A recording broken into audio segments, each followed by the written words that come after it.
बिस्मिल्लाहिर्रहमानिर्रहीम। स्टूडेंट, आज के इस लेक्चर में हम प्रोबेबिलिटी विद वेटेज को डिस्कस करेंगे। प्रोबेबिलिटी के जनरल दो तरह के केसेस होते हैं, एक जिसमें probability of happen and probability of failures equal होते हैं, और दूसरी जिसमें प्रोबेबिलिटी ऑफ हैपन और प्रोबेबिलिटी ऑफ फेलियर्स इक्वल नहीं होते हैं। तो सिंपली हम probability of happen and probability of failure जब इक्वल होते हैं तो उसको तो हम सिंपली डिस्कस कर लेते हैं, लेकिन अगर प्रोबेबिलिटी ऑफ हैपन और probability of weightage probability of failure equal ना हो तो उसको हम प्रोबेबिलिटी विद वेटेज की मदद से डिस्कस करते हैं।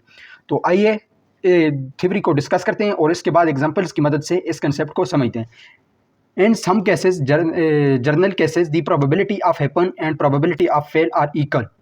हमारे पास चंद एक केसेस में probability of happen and probability of fail equal होती हैं, लेकिन in some cases the probability of happen and fail are not equal. In this case we take probability with weightage। और दूसरा केस वो है जिसमें probability of happen and fail equal नहीं होते, तो इस केस में हम probability with weightage को डिस्कस करते हैं। पहली एग्जांपल में हम एक कॉइन लेते हैं, तो कॉइन के दो पॉसिबल चांसेस हैं, या तो जो स्टेट हमें रिक्वायर्ड है वो आ जाए या फिर नहीं। हाफ ऑफ चांसेस हैं, यानी कि 50% वो हमें स्टेट जो रिक्वायर्ड है वो मिल सकती है और 50% नहीं, यानी कि प्रोबेबिलिटी ऑफ हैपन उसके कितने हैं, 1 में से 1 डिवाइडेड बाय 2। और प्रोबेबिलिटी ऑफ फेल क्या होता है जी, ये जो इवेंट्स हैं मतलब कितनी बार इवेंट्स हो रहे हैं माइनस प्रोबेबिलिटी ऑफ हैपन। तो 1 इधर हमने एक ही बार इस इवेंट को डिस्कस किया है, तो 1 माइनस 1/2। तो इसके एलसीएम लेने के बाद जो रिजल्ट आएगा वो क्या है, 1/2। तो अब हम इस और इस से वजह हमें नज़र आ रहा है कि ये जो प्रोबेबिलिटी ऑफ हैपन और प्रोबेबिलिटी ऑफ फेलियर है ये इक्वल हैं। तो इसको तो हम सिंपली प्रोबेबिलिटी की मदद से सॉल्व कर सकते हैं, लेकिन अब ये दूसरी एक एग्जांपल में ले रहा हूँ। ये एग्जांपल है एक डाइस की। जब हम डाइस को रोल करते हैं तो उसकी प्रोबेबिलिटी क्या है, हैपनिंग की और फेलियर की। तो डाइस की जब हम रोल करते हैं तो हमें कोई एक स्टेट चाहिए होती है, यानी कि 6 में से एक स्टेट हमें मिलती है। तो इस प्रोबेबिलिटी ऑफ हैपनिंग जो है इसकी डाइस की वो है 1/6, और प्रोबेबिलिटी ऑफ फेलियर हमारे पास किसकी इक्वल होती है, 1 माइनस प्रोबेबिलिटी ऑफ हैपनिंग। 1 ये जो है ये इवेंट्स को डिनोट कर रहे हैं, यानी कि एक इवेंट। अब अगर हम इवेंट्स की तादाद डिफरेंट लेते हैं तो 2 लेते हैं तो फिर 2 इवेंट्स में से ये माइनस करना पड़ेगा, सही है। तो 1 माइनस 1/6 इसका भी एलसीएम लेते हैं तो ये 6 माइनस 1/6 हो जाएगा। तो सिंपली ये 5/6 है। तो यानी कि इस केस में प्रोबेबिलिटी ऑफ हैपनिंग क्या है जी, 1/6, और प्रोबेबिलिटी ऑफ फेलियर क्या है, 5/6। तो ये दोनों वैल्यूज़ अब डिफरेंट आ गई हैं। तो हम इसको सिंपल प्रोबेबिलिटी से सॉल्व नहीं करेंगे, हम इसके लिए प्रोबेबिलिटी विद वेटेज का एक कंप्लीट एक्सप्रेशन है, फार्मूला है, उसको डिराइव करेंगे और उसकी मदद से हम प्रॉब्लम्स को सॉल्व करेंगे। अब हमने डिस्कस करने expression for probability with weightage. Student, इस एक्सप्रेशन को डिराइव करने के लिए हमें सबसे पहले हम लेट करते हैं लेट प्रोबेबिलिटी ऑफ हैपन, यानी कि जो प्रोबेबिलिटी के चांसेस हैं हैपनिंग के वो क्या हैं, ए, यानी कि प्रोबेबिलिटी जो हो रही है वो A, and probability of failure probability क्या है, बी है। तो बी मैंने कहा है कि किसकी इक्वल होगी, event minus probability of happening. तो इवेंट इधर कितने हैं, एक इवेंट है, तो 1 minus A probability of happening.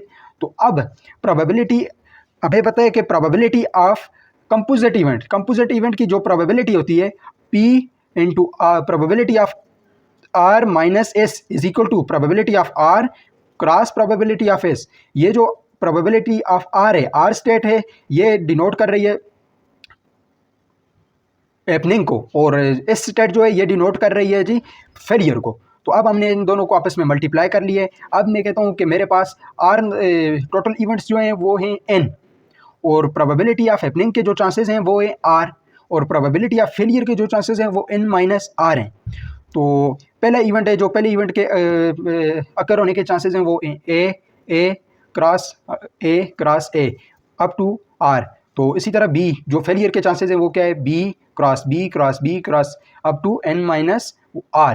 तो अब हम इसको देखें, ए को हम R बार जब रिपीट करेंगे तो A की पावर R हो जाएगा, और इसी तरह B को हम N माइनस R बार रिपीट करेंगे तो इसकी पावर क्या हो जाएगा, B की पावर N माइनस R। तो प्रोबेबिलिटी की सिंपल जो एक्सप्रेशन बन जाती है वो है probability is equal to A की पावर R B की पावर N माइनस R।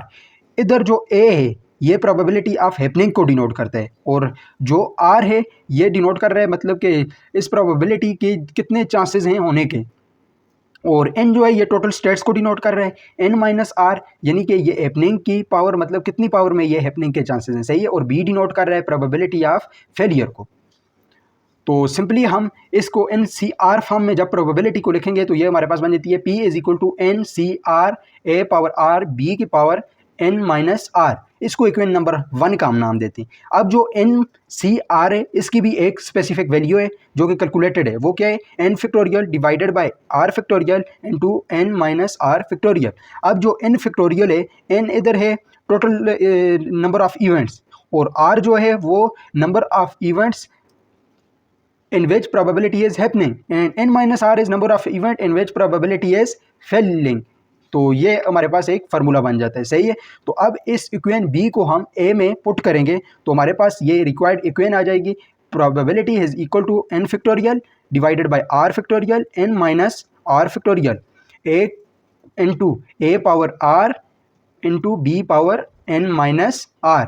तो ये हमारे पास इक्वेशन नंबर सी है, इसकी मदद से हम मुख्तलिफ तरह के प्रॉब्लम को सॉल्व कर सकते हैं। यहाँ पे जो एन है ये टोटल नंबर ऑफ इवेंट को डिनोट कर रहा है, आर जो है ये number of events happening, N minus R number of events failing इसको डिनोट कर रहा है। जो ए है ये प्रोबेबिलिटी ऑफ फेलियर को प्रोबेबिलिटी ऑफ हैपनिंग को डिनोट करता है, और जो बी है ये प्रोबेबिलिटी ऑफ फेलियर को डिनोट करता है, सही है। तो अभी इसके बाद हम एक एग्जाम्पल लेंगे और इससे ये सारे कंसेप्ट को समझेंगे।